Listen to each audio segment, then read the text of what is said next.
Okay guys, welcome back. It's been a little while since we made a video.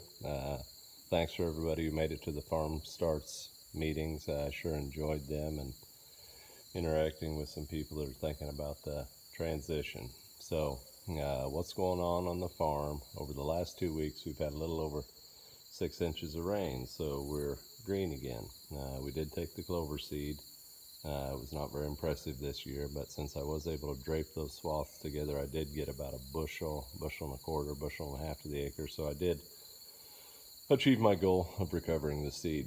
But tonight what I want to show you is I want to show you 3 different mowing machines and talk to you a little bit about the mowing machines. So the first mowing machine I want to show you is a Bush Hog. It's an ATH 900. That means it's a 90-inch mower, but it is in effect a giant lawnmower, 90 inches wide. So the mower, we put it on the kids' tractor. Used to run it on Deborah's little tractor. So this mower's cutting, 90 inches, got a pretty good width. But I love to use it in the micro paddocks where we rotational graze. The micro paddocks run from 1 acre on the small side to, I think the big one's probably 4 acres. But it works good to top them off, and it really stimulates the grass, so you get super good green growth like we have out there. It goes relatively fast, it's relatively tough, and it's pretty nimble, and it's pretty low. You can get right under the fences on the edges here. The second mowing machine I want to show you is what we use on our roadside ditches, and it's a Rhino Bush Hog. This is not the heaviest one they make, but it is one of the heavier ones they make. So this is great for mowing roadsides.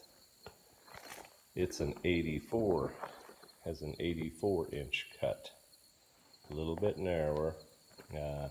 It takes a little more horsepower, but it is a lot tougher built, and it's carried on your 3-point arms on the tractor. And so it does a real good job of, if you've got a rough area, you can back in with this mower. On the rough pastures and where I've got to go in the forest and mow, this is the mower that you want to use, this style, the single spindle Bush Hog. With this tractor, with my front wheel assist, what I've got it hooked to now, I'm able to take this Bush Hog and I can back over trees probably up to about 4 inches in diameter, and that's a giant set of blades under there swinging around. And if you back over the tree, if the Bush Hog's able to push the tree down, then you can cut the tree and chew it up. The nice thing about these huge spindle Bush Hogs is there's a lot of inertia there. And when those blades are spinning, once they get spinning, if you back over a big tree slow, they will take little bites and they will just turn that tree to confetti. The minimum that you want to run a Bush Hog like this, this Bush Hog, I think it was rated for 150 horsepower.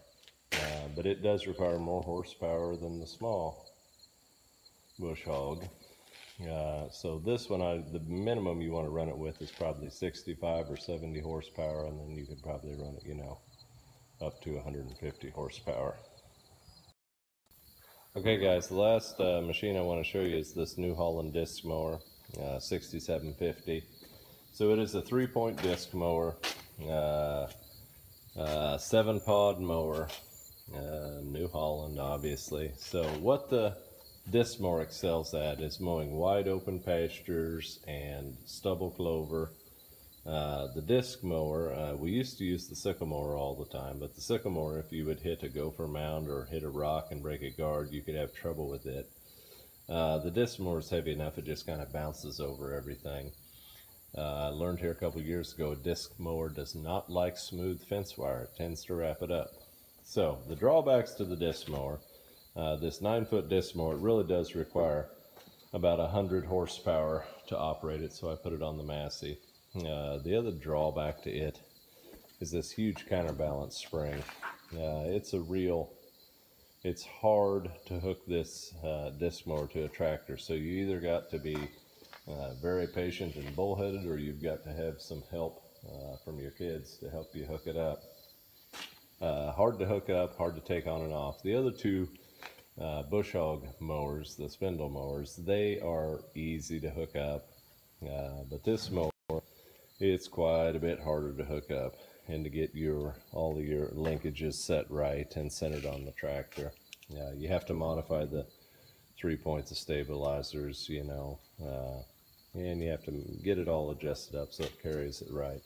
But the disc mower does excel. You can go as fast with the disc mower as the ground is smooth. So if you have super smooth ground, you can go relatively very fast. And this time of year in August, we like to mow our open pastures. We have some ironweed, western ragweed.